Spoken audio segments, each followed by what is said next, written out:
Hey, good morning. This is Kashif Mughal from Cash Data Consulting LLC. Today, our topic is Digital Marketing 101.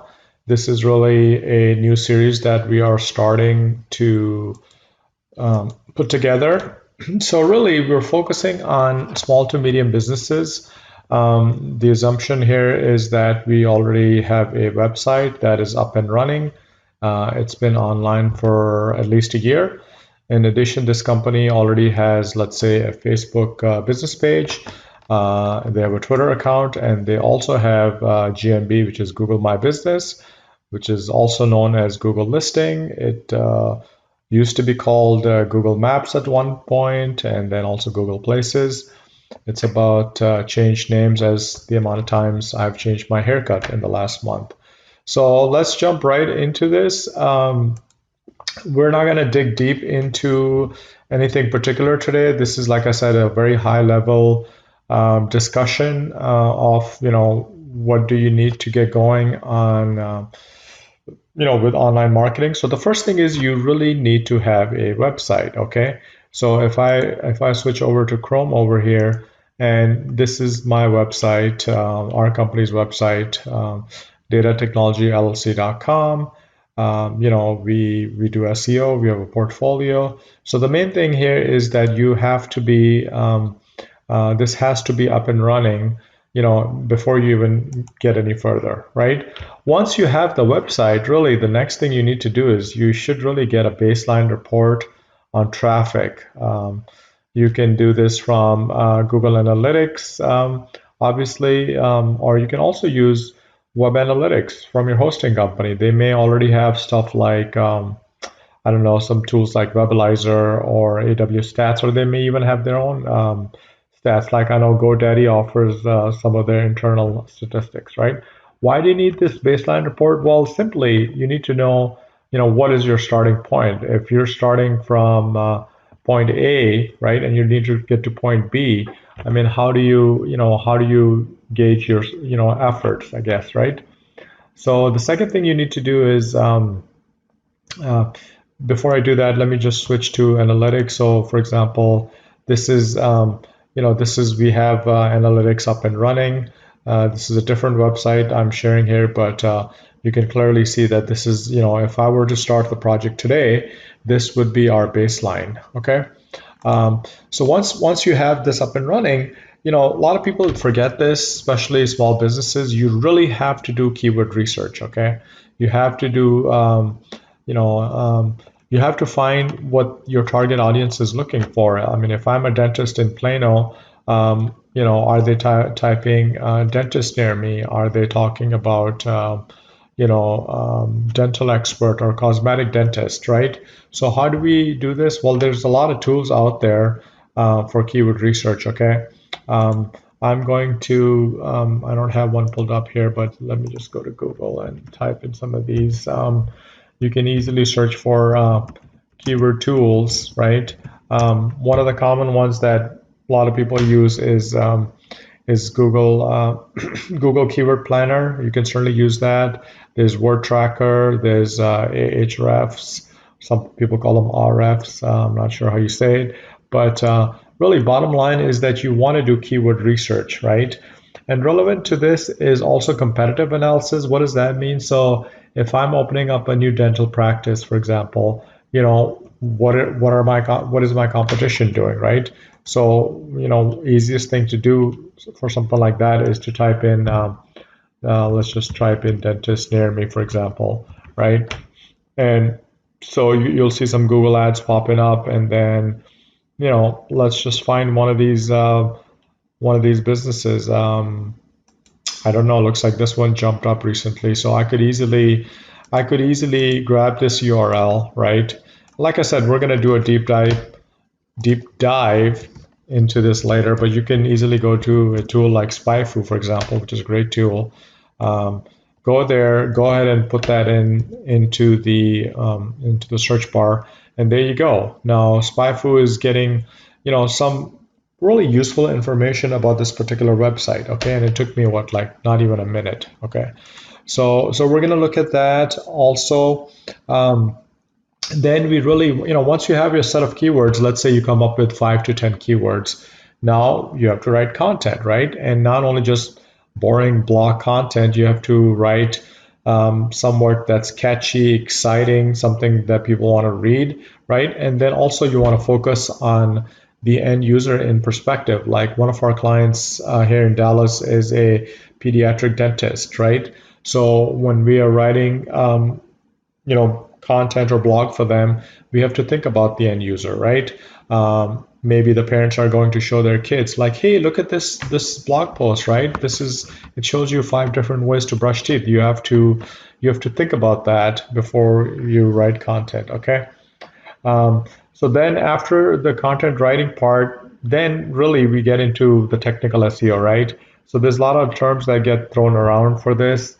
On-page SEO, on-site SEO. SEO, by the way, if you do not know, is simply search engine optimization. That's the art and science of ranking on search engines like Google, Yahoo, and Bing. Okay, so on-page SEO, excuse me, if you're brand new to that, what does that mean? Well, there's this nice little article that was put together by backlinko.com. There's a lot of this information is out there already. We will be covering this in our upcoming videos, but I just wanted to mention that. Well, after on-page SEO, we really switch to the next thing, which I call the dark side, which is the off-page SEO, right? It's also known as backlinking. And for this one, Moz.com, which is a leading authority in SEO, they have put this wonderful, really detailed article on this topic. Okay, so we will obviously be covering this in our series, but I just wanted to highlight this. Then my question is, why social media marketing, right? So every person that I know is on some sort of a platform. It could be, Facebook. I know some people tweet all day long. Others are obsessed with Instagram. I, try to, basically dive into a few of these things. I'm actually a really social person in life, but somehow in social media marketing, I'm um, not very regular about it. I think that's the word I'm looking for. Now, after social media, if let's say you are marketing this and you got the website up and running, you did on-page SEO, you did some backlinking, you did social media, right? What's next, right? Well, if you have some marketing dollars, why not dive into PPC? That stands for pay-per-click advertisement. So those are the ones I mentioned. So again, if I go back to let's just go back to Google and then let's just type in Plano dentist, for example, right?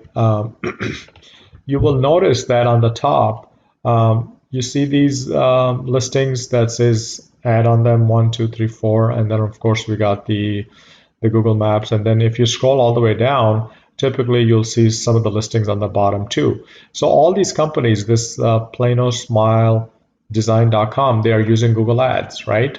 That's certainly another way to get in front of the target audience, right? There's nothing wrong with that. Okay, so we will cover some of that in our series that we're putting together for you guys. So stay tuned.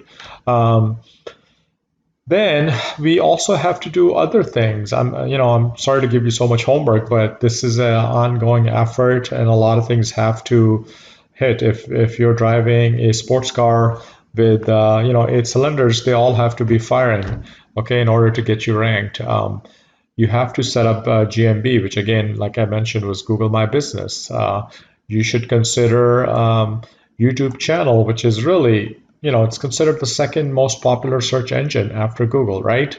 You have to establish Search Console, which is an artist formerly known as Webmaster Tools. I'm just making a little light of the matter, but that's another important tool that we have to configure, and we have to continuously monitor some of these things, right? And then finally, and there's other little things that we will cover. I was just trying to come up with a top 10 list here, but the final thing you really need to do is do a post-project reporting, right? You want to look at your social media traffic, you want to look at your website traffic, right? See if you made a dent. So if I were to go back to my analytics, right? And if I come up here, for example, and I say, compared to a month ago, well, 1 month is not going to be enough for SEO. SEO takes like something like 6 months to a year. But look at this, right? So the traffic in this case, luckily, is up 28%, right? I'm looking at from July through August, and then August through September. Looks like I've got new users, right? So that's a step in the right direction. So really, I mean, the whole idea is this is a constant improvement cycle. It's rinse and repeat. You have to continue at this, okay? Thank you so much for watching this video. I hope you found this useful. Please go ahead and subscribe to our YouTube channel. And if you could like that video, that would be great. For additional information, you are welcome to connect with us through all of these avenues. We have our website, so that's datatechnologyllc.com. I can show you this right here. So this is our company. We're based in Dallas, Texas.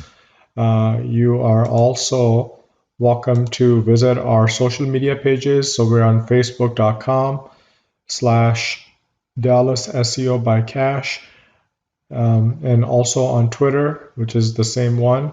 So let me show you that. Here we try to definitely post on a regular basis, and there's lots of ideas and whatnot related to digital marketing. And same thing here on Twitter. So it's twitter.com/Dallas SEO by Cash. Definitely engage with us, jump into the conversation, and that would be great. And finally, there's two more things. We are on LinkedIn, so this is our URL for that, and definitely on YouTube. So it's youtube.com/Baghal. And so let me just show you that. So LinkedIn is right here, by the way. And then YouTube, we have more than 200 videos. So definitely, I would think you would find the channel quite useful. Other than that, once again, I appreciate watching the video, and you have a good day.